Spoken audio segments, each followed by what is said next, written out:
Hey, what's up guys? Got another Will It Run style video here. This one's going to be on a 1963 Chevy Impala Wagon. Came from the same hoarding yard, we'll call it, down in Philly that the Fury came from.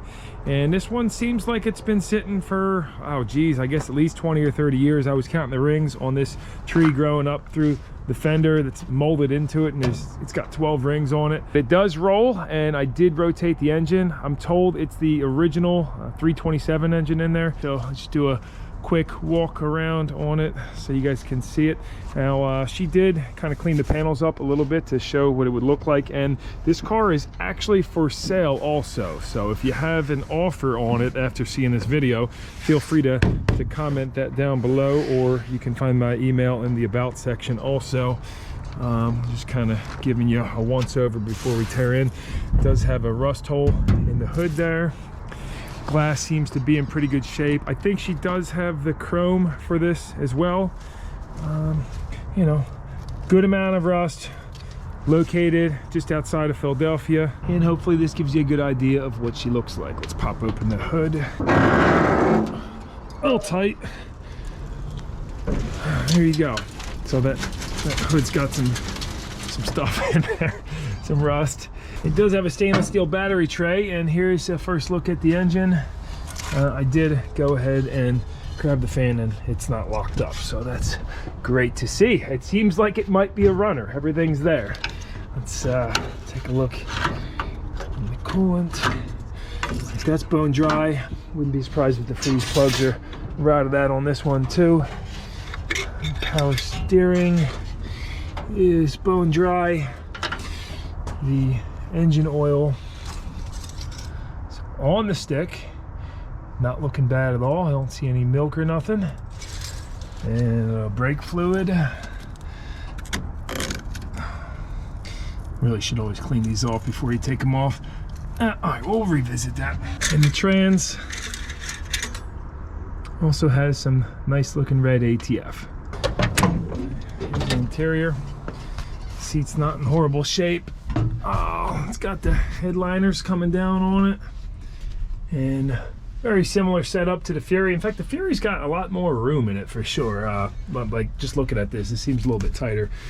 Missing all the panels for the doors, and let's take a look in here. Star Wars: The Dark Side. One side order of breadsticks at Pizza Hut or Taco Bell. Instant winner. No date. No keys for this one either. The floors are in pretty good shape in this. I'm going to patch job there. Some valve covers. And this is seems like a bumper. A spare stereo.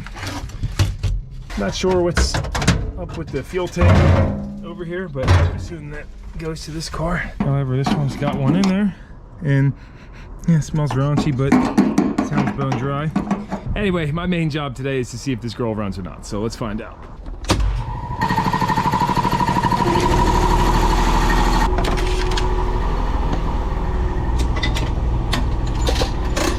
By the way, I don't know how long this will end up being or where we're really going with it, so if you want to jump around this video, I'll make sure to put those timestamps down below in case you just want to see it start up. So since this is not mine, I guess we'll just leave it on the trailer for now and see if she runs or not.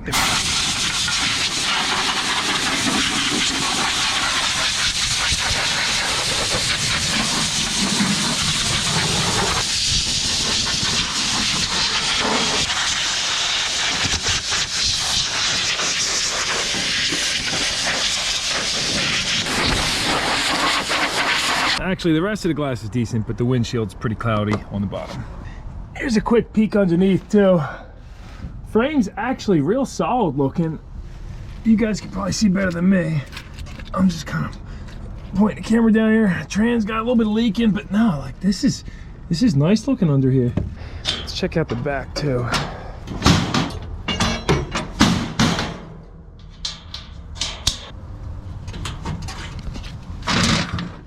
Alright, so rusted through underneath. Oof. And then here's the other side. Just got one cherry bomb muffler, and the driver's side is just open, so this should sound interesting when it starts. Let's check these numbers and go look this engine up real quick. See exactly what it is. That's TI209DE. And the date code along with block ID should be on the back. Very hard to get to though, huh? I don't see nothing back here. All I found on this number is that it was made in the Tonawanda, New York plant, or however you say that. But the newer small blocks have them on the passenger side. It turns out the older ones have them over on the driver's side. And it looks like we got some linkage in the way of where it would be. So good luck getting that off and seeing under there. Oh, I can feel the number too. Son of a peach. I guess we'll just call it a 327 for now. No air filter. It's got a Rochester 4-barrel in it, and it's not locked up. And I said this was stainless. I think this is actually aluminum. It's always a good idea to tap that in case there's a big short in the system somewhere. You could, fry this wire, blow the battery up, or hurt yourself. Before we crank it, I'll throw some fluid in the power steering just so that's not running dry. And shoot some stable fogging oil down the carburetor. Normally I'd pull the plugs out, but we're just kind of doing bare minimum on this video, honestly. Yeah, hose are down good, plenty of lubrication. Give it a little crank. Just got some test leads. We're gonna hook this right up to the starter solenoid, and hopefully that'll work. I'm not even gonna mess with the ignition yet. Just want to hear it crank. And even if the ignition's not on, I'm gonna make sure this is in park because I have started vehicles before with that. Now checking that. It's okay to make mistakes as long as you learn from them, right? All right, here goes nothing. All right, nothing. Yeah, literally here goes nothing. And so we probably just don't have good continuity down there because of the corrosion. You know what? I was on the wrong terminal. The other side is where I gotta be. Let's see now what we got. Oh, all right, here we go. Let's crank her.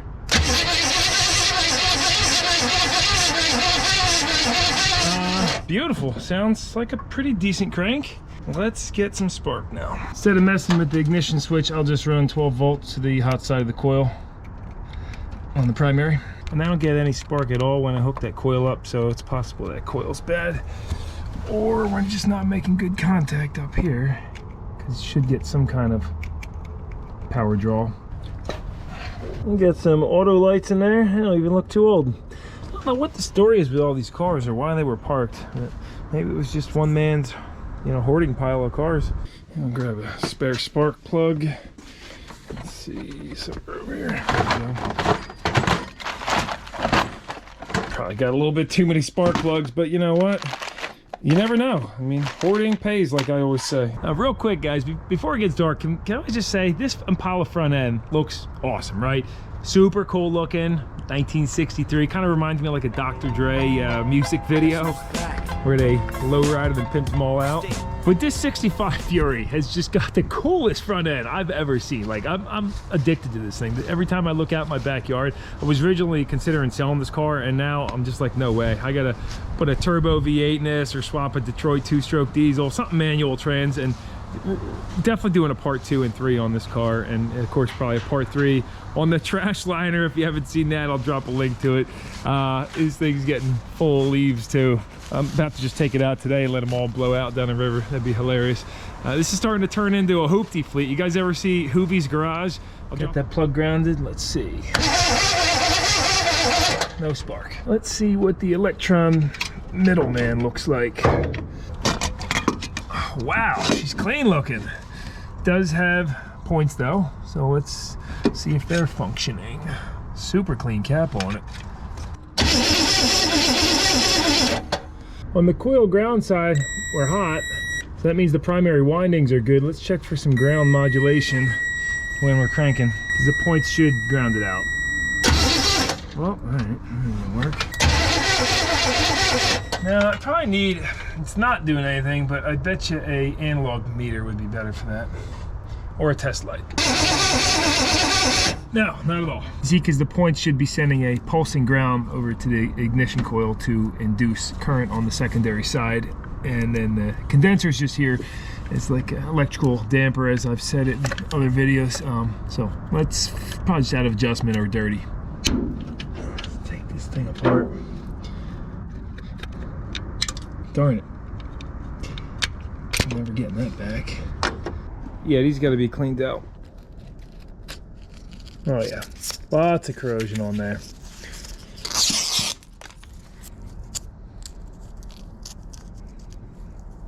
After cleaning and adjusting those, check this out now on the timing light. If we crank it, we get a pulse. So that's what we're looking for.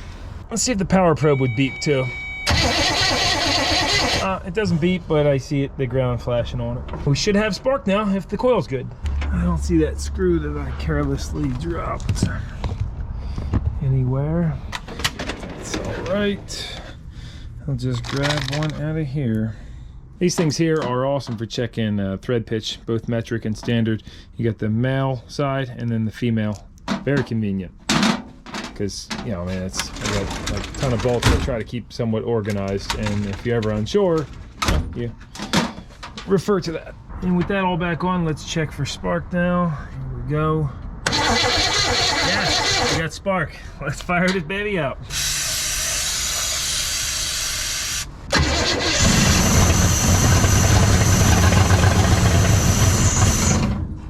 Yeah!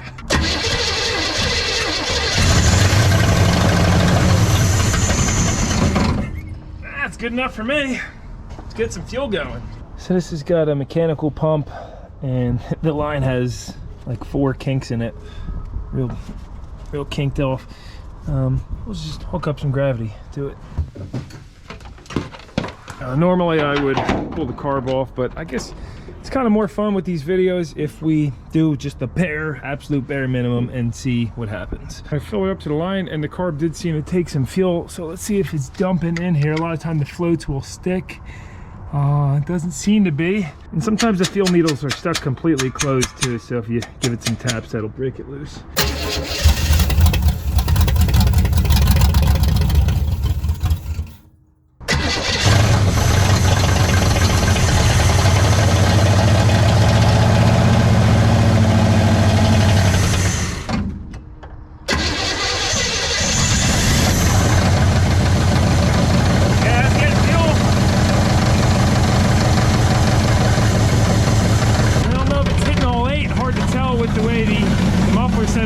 But let's get some water in the system now.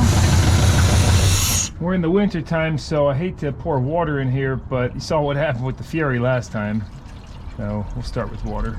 Yeah, it seems like just the rad was empty, or yeah, because it only took a gallon.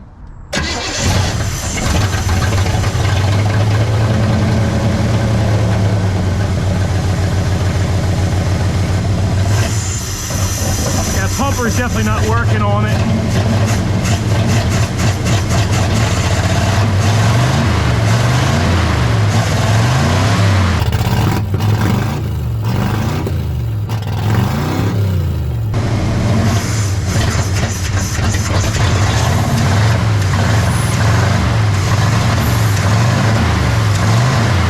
That's how you clean the carburetor real quick. We got some green coolant coming out of the intake. It's good to see. It means we got antifreeze in the block. Next step is to get it off the trailer, but we're gonna need some brakes first. And we'll clean that off, and because she's a roller, a real good roller, rolls real quickly, unlike the Fury that was a little stiff. And the brake pedal's seized up, so hopefully that's just the master cylinder that's seized and nothing else. This has also got the single service master cylinder, vacuum power brakes, and kind of interesting design. The linkage for the brake pedal is actually external up here. Like normally that would be inside the car, and the brake booster is directly in line with the push rod, but the linkage is on the outside here, so that could be what's seized. But since she fired up and sounded so good, I'm going to take a quick break and crack open a Yuengling Hershey Porter. If you haven't tried this before, try it out. It's really good stuff if you like a chocolate porter. Brewed in Pennsylvania, America's oldest brewery. That is a delicious beer. You know, overall, a very solid car for the Northeast. Quite a bit of Bondo coming out back here, but this thing is not bad. I'm starting to like it a lot, actually. I can't wait to drive this around town. Actually, there you go, North Carolina 9. Well, I guess that would tell you when it was last on the road. Maybe one of you guys can look it up and drop that down below. It looks like it's a nice sunset. Sometimes I like to take my brakes up on the roof. Nothing like those winter sunsets, I tell you.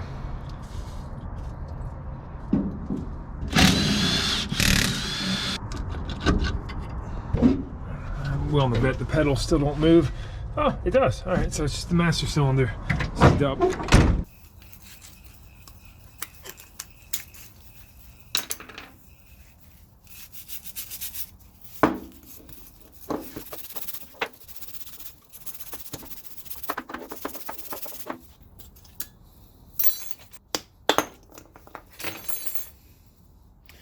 Actually, not too bad in there.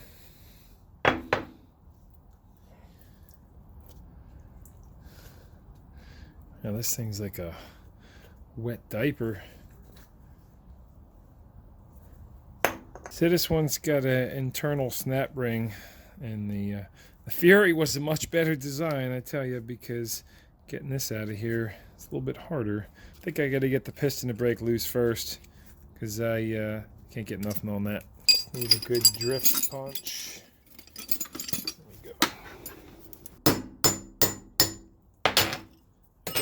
And the piston stayed all the way down. That's why you got to be careful if you ever are moving a car and you go to, would never want to force that piston down, because then you might not be able to move the thing at all. You'll lock all fours up.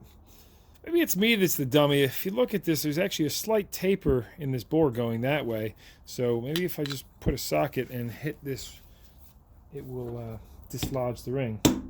Look at that, it does. Genius design. And now that's much easier to get out of there. I haven't actually seen one like that ever. Usually the retaining ring would have the holes on it for using pliers. But I'm sure somebody's laughing at me right now like, oh, I can't believe he's never seen that before. Of course, I haven't rebuilt too many Masters either. Now I hammered the piston in there, so how do I get that out? Oh, there we go. Oh yeah. Now I'm breathing in brake fluid vapors.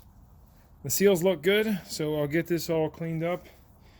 And the bore, I don't see any rust or pitting. We'll do the same thing as we did on the Fury. Clean it out, put it together. Looks pretty good. I wire wheeled the corrosion on the piston, got it cleaned up. You gotta make sure to lube everything up with some brake fluid.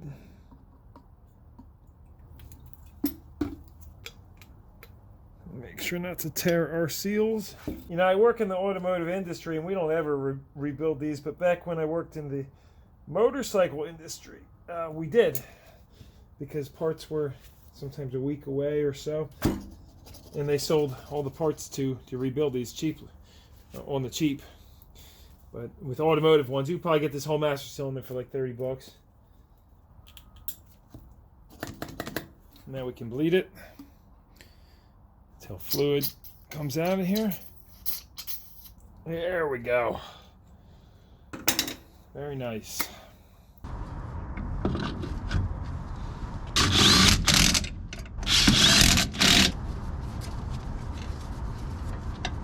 Not bad. Yeah, you got a good pedal. And unfortunately Jen's on vacation right now, otherwise I'd grab her to help me bleed the brakes real quick.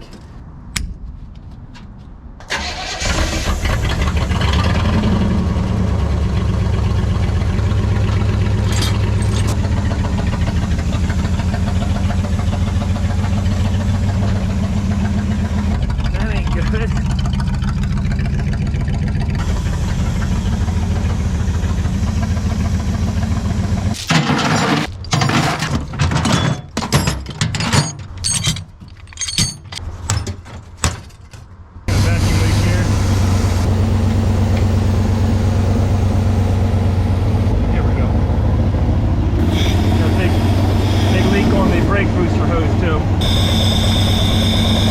Just never the right size hose. That's why it ripped.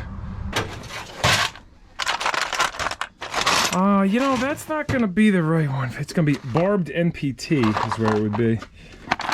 Yes, in here.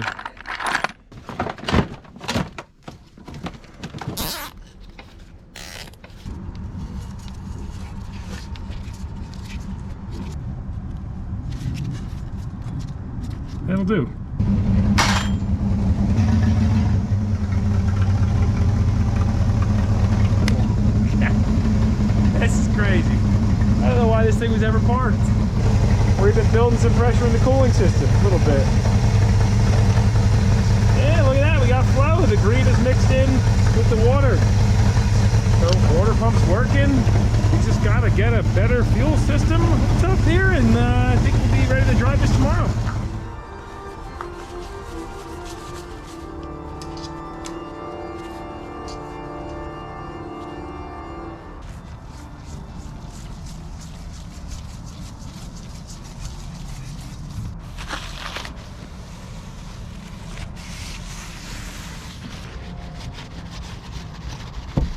Check out the climate control on this. That is amazing. It's got this mechanical cassette behind it. Check it out. Oh, I love that. Oh, that one's not doing anything. Yep, still works too. I love mechanical stuff. Like, that's the way every car should be designed right there.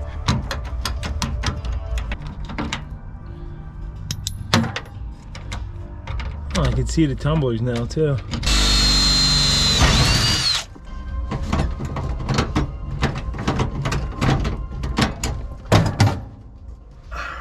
Alright, this switch is shot anyway, so it was pointless to do that.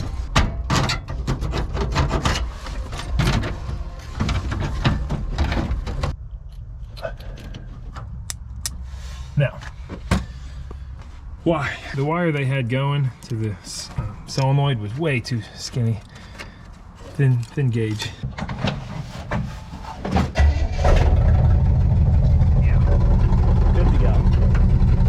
That's my ignition switch. You know, I think this tank is all right. I'm gonna throw some gas in it. 20 minutes later, yeah, it's a little wet on the bottom, so yeah, it makes sense why there was a fuel tank in the passenger seat. Let's see if this one's any good.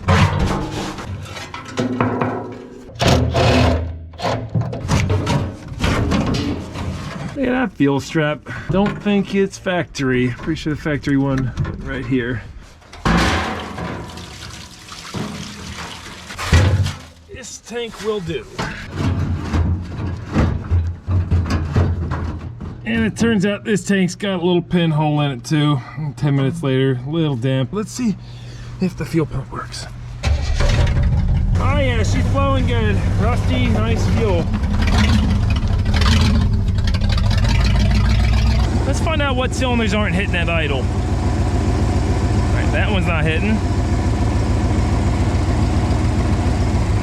That one is hitting.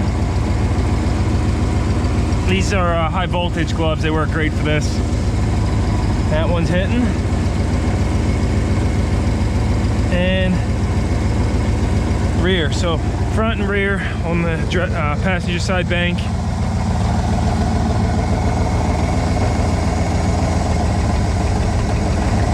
Hitting. It's basically doing a, that one's hitting, doing a cylinder balance test. Oh yeah, that's a strong one there. All right, so just the front and the rear cylinder on the passenger side of the one.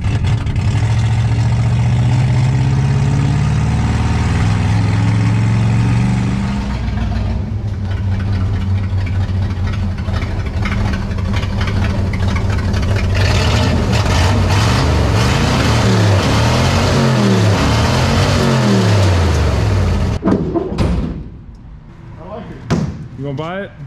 I would. Tree comes with it.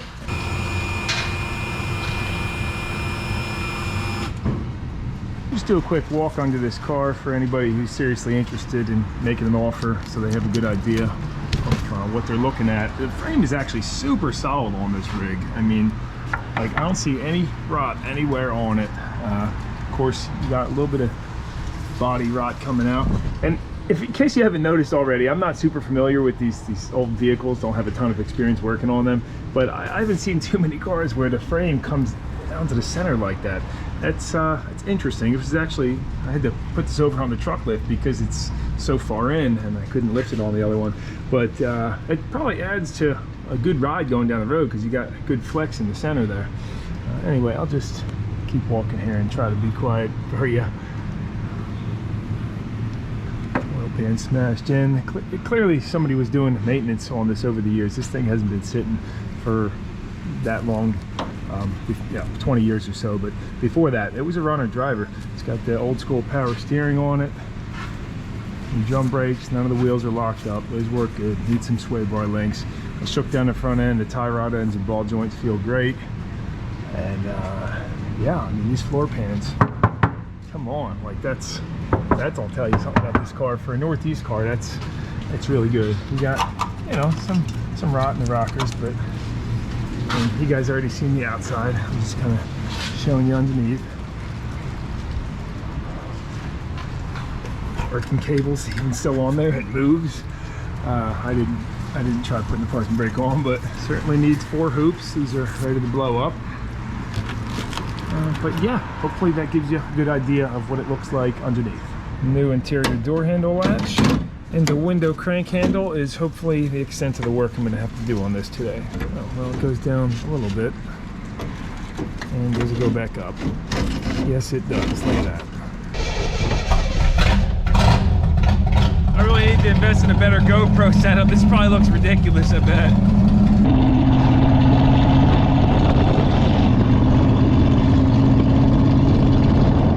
We can lay on a little bit here. Try to get it to shift.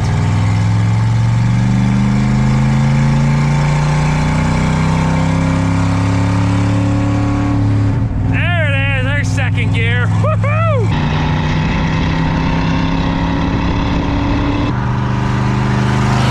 Just noticed this when I was driving by. Oh, that could lead to a bad day, huh?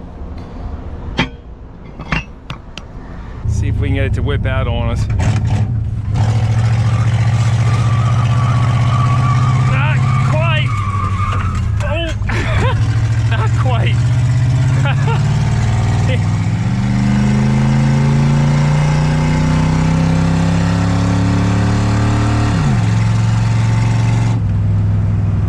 Oh yeah.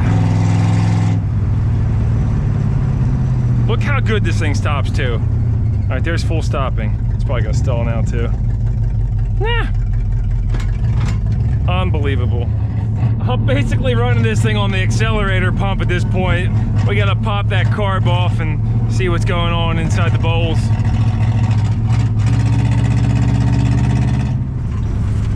Oh, these tires are still handling great.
Is absolutely incredible. Like, watch, I'll head toward the dirt now. I know we're gonna hit it.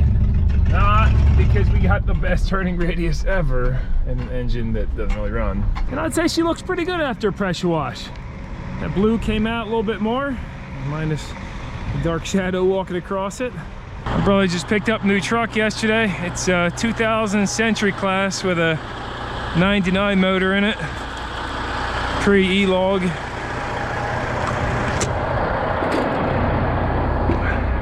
Oh yeah, seems clean in here. I like it. Okay. Yes. Whoa. All right. Very nice. All right, now here's Master Trucker, Super Trucker Brown, floating gears in a parking lot.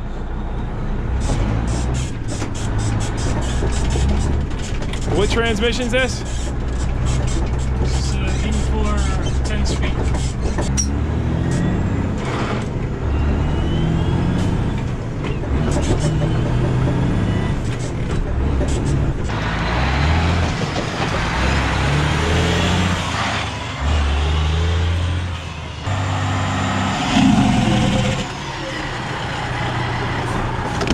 your left turn signal's on. Yeah, sounded good.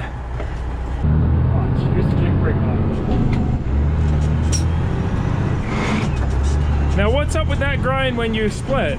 You know, a lot of even fuller transmissions do this once the synchros get worn up. But it's the rear side of the transmission. It can be replaced. I see. So that's not normal though? Did your other one do that? No, but it's normal for it to do. Gotcha. It means it'll probably just keep on going.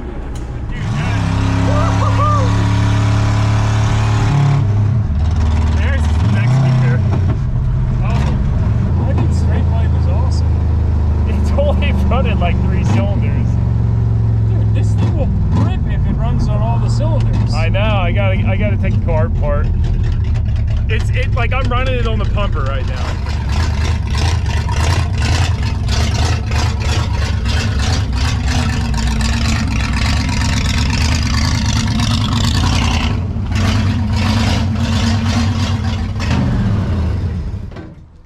All right, good first test drive, right?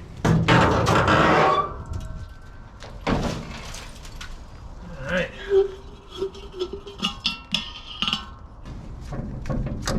Now, I didn't throw an inline fuel filter on this yesterday purposely because the inside of the tank had a sock in there, and I figured I'm going to be taking the carb off anyway, but I'm sure this is just packed with rust.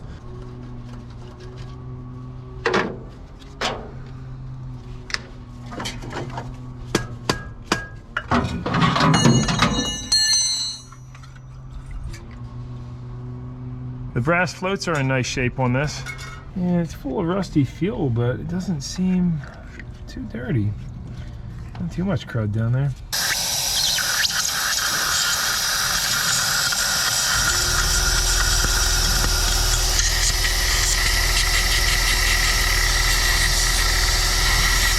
So the jets are up off the bottom of the bowl, so the rust really doesn't affect them too much. It affects the idle circuit, but not the main jets, and this thing should have been running better.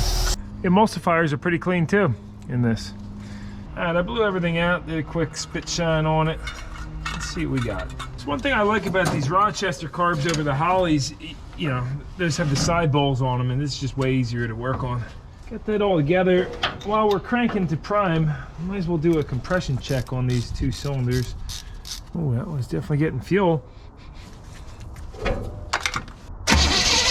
Yeah, 150 and 150, healthy.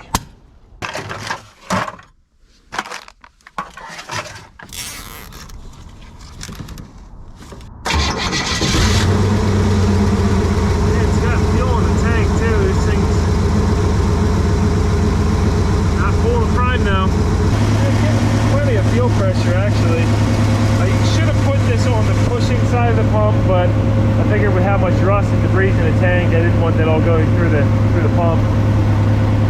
But this doesn't help with the priming of it. Yeah, still not hitting. I guess I'm gonna double check the firing order on here. I mean, it seems odd that it would be off, but I'm getting good spark, and then we can check the plugs too. We got 18436572 for the firing order. And so actually 2 wires were crossed. Let's fire it back up, see how it sounds. Oh yeah! That sounds like a V8. You know what this thing really needs though is the other header to be open, because then I can really hear how it's running a lot better. So let's get rid of this cherry bomb. That is what she needed right there.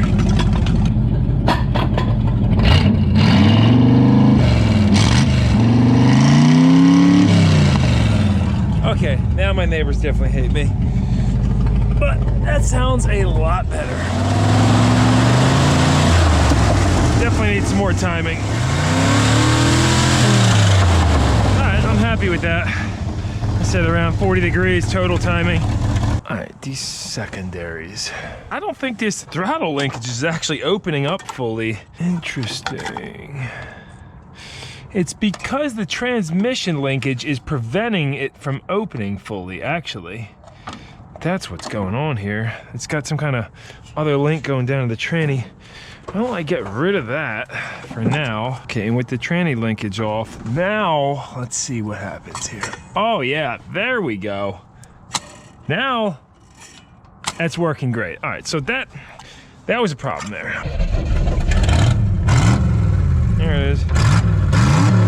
Wow, this is awesome.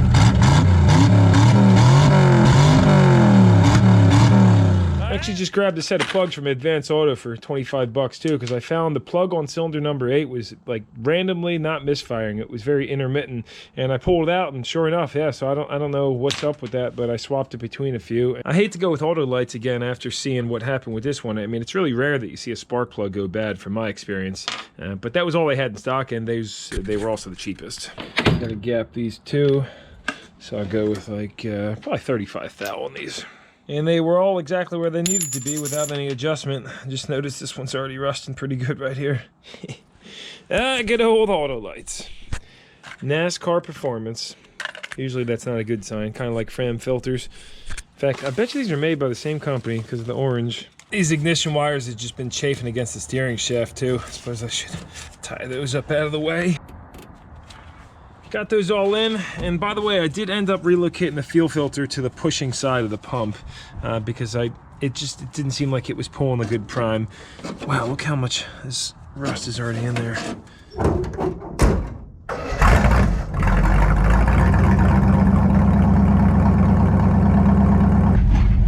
Oh yeah, she fired right up. Oh, gotta warm up a little bit.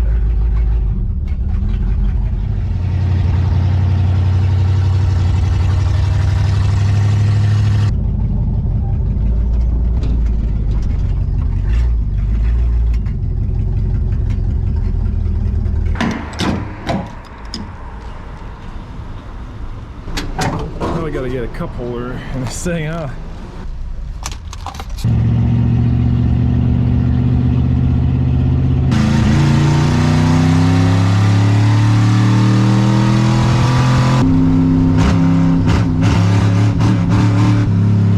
That's all 8 cylinders for sure there.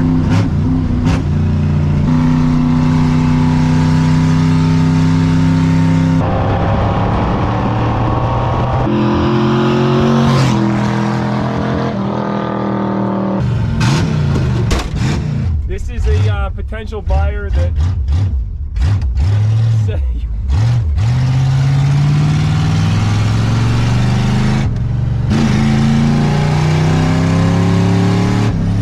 ship here in a second.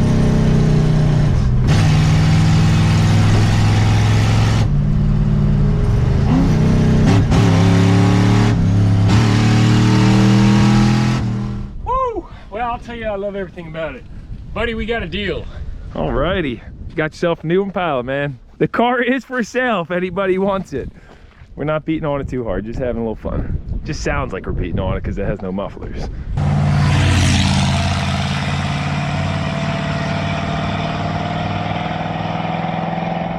Alright guys, well, I guess it's time to start wrapping this video up. I feel like it's going on pretty long. This was clearly not any type of restoration video. I just mess around with this old girl and seeing what she may have needed to get back on the road. So, you know, need some tires and such, but really not much else. This could go many different ways. You know, somebody could just put some tires on, call it a daily driver. The brakes stop awesome on this. I don't think it really needs too much to be roadworthy, solid car. I'm not gonna keep this one. This is for sale. So again, if you're interested, drop a comment down below with an offer or shoot me an email. But I have decided I'm going to keep the Fury and definitely doing a part 2 on that. I'm hoping to do fuel injection on, put some new tires and other odds and ends to get that fully roadworthy. Still waiting on the title. And I also wanted to say a huge thank you to all you guys that checked out that Fury video. I wasn't expecting that to do so well, but it got, heck, almost 200K views already. So that's freaking killer, and I appreciate all the feedback and comments and all the subscriptions. So awesome, guys. Any suggestions for future videos? Totally appreciate that kind of thing. And until next time, this is Chris Brown, No Nonsense Know How, and I hope to see you again.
thing I wanted to touch on, and that is the absence of rescue squirrel Leo in this video. So the last couple videos, a lot of clips of little squirrel Leo hanging out in the garage and stuff. A lot of people subscribed and left a ton of feedback about him, and that was really cool. But unfortunately, he has grown up, he's hit puberty, and he's just started showing up less and less. For the longest time, he would live in the chicken coop and then just go in the tree sometime, and then he made his own nest in a tree in the backyard or behind my gate.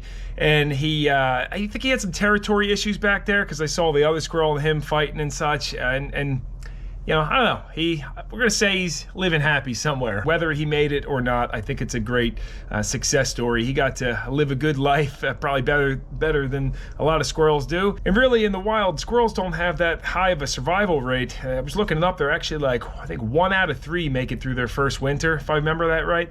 So it's tough out there, and it has been cold, and who knows. But anyway, that's just to fill you in on Leo, and now to cap this video off completely, I'm gonna drop a series of videos that we took when we first got him, kind of up until the end. Just plug all those in there for the people that were asking about him. So anyway, till the next animal rescue, I'll see you, and who knows, maybe Leo will show back up in the future. Just picked up a new truck camper, ain't she a beaut? So here we are tearing the camper apart for some parts, and Jen insisted that we take this old air conditioner that's, you know, pretty ratty, but it does work. And I'm glad we did, because there ended up being a nest under here, and oh, these cute little guys. They haven't even opened their eyes yet. And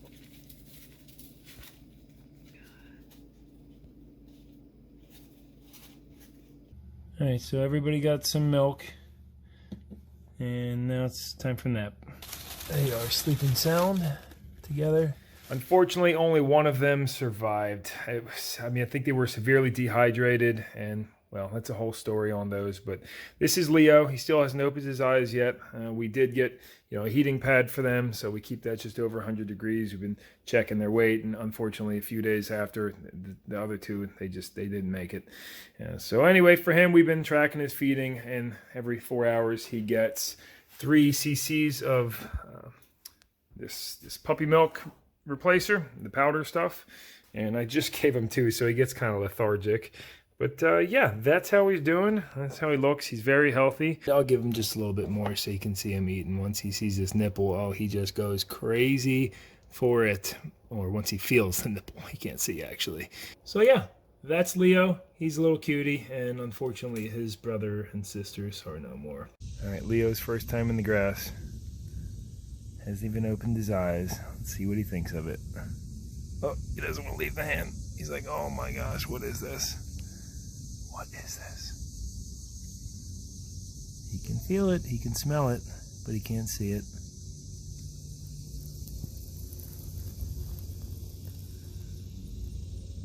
Oh, big yawn. All right, let's get you back inside. Come on. Oh, look, he pooped on my hand too. Come on. There you go, he's a good climber. That's Sleepy Turbo over here, and I've been showing Leo to him each day and letting him be friendly. He's very, very friendly to him. Turbo was actually a rescue also from a car. Update, Leo opened his first eye today. Look at that. Just this morning. It was a little tiny peek first, and his other eye's still closed. The first thing he's ever seen. And later in the day, here he is. He's got full vision, and I'm gonna start spending some time outdoors and showing him some things. You got a lot to learn, buddy. He's now living with the chickens up here in this box, and so he's got the screen he can climb down, and I haven't opened the back entrance yet. That's still capped off because I want him to get used to it. He's still got the heating pad in here because he's only about 8 weeks. He is still very friendly. He's got his water bottle, and he's looking healthy. Look at that guy. Look at him. He's also learned, oh, he grabbed the peanut. There he is. He's learned that the chickens aren't very friendly, so he's explored around the coop a little bit and realized, okay, no, those guys don't, or those girls don't like me. There he goes. But yeah, we'll be slowly releasing him back to the wild pretty soon here, probably about 12 weeks or so, at 12 weeks. You know, it boggles my mind how a squirrel has just such good balance. Like, I can shake this thing, and as he's eating, he just keeps eating. He's got the little tail, He's not even trying. He's like, what was this supposed to be, a challenge?